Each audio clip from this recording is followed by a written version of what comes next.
Hello everyone, welcome back to our mini blog.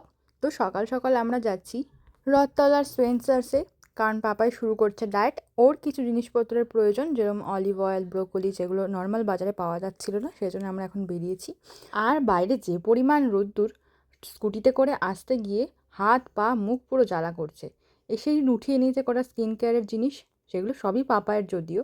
আর ওর পেছন পেছন ঘুরতে ঘুরতে প্রায় 1-1.5 ঘন্টা ওখানেই কেটে যায়। তারপর আমরা বিল করিয়ে বাড়ি চলে আসি, আর শপিং শেষ করে আমরা ওই বেড কভারটা ফ্রিতে পাই। তারপর বাড়িতে এসে লাঞ্চ কমপ্লিট করি। তারপর আসে আমার একটি পার্সেল, যেটা আমি অনেক দিন আগেই অর্ডার দিয়েছিলাম। আর ও বইগুলো পেয়ে বেশ খুশিও হয়েছিল। যে জিনিসগুলো ও চেনে বা পছন্দ করে সেগুলিই আমাকে বারবার দেখাচ্ছিল। তারপর মা এখানে করছিল গোসাইমশাইয়ের রান্নার শ্যুট, আর তখনই চলে যায় কারেন্ট আর প্রবল ঝড় শুরু হয়। তখন আমাদের রান্নাঘরেই বাধ্য হয়ে বাকি শ্যুটটা কমপ্লিট করতে হয়। এই হচ্ছে আজকের ডিনার, চিকেন দিয়ে ছোলে আর কুলচাটা যদিও আমরা স্পেন্সার থেকেই নিয়ে এসেছিলাম। তো আজকের ব্লগটা কেমন লাগলো জানাতে ভুলো না কিন্তু।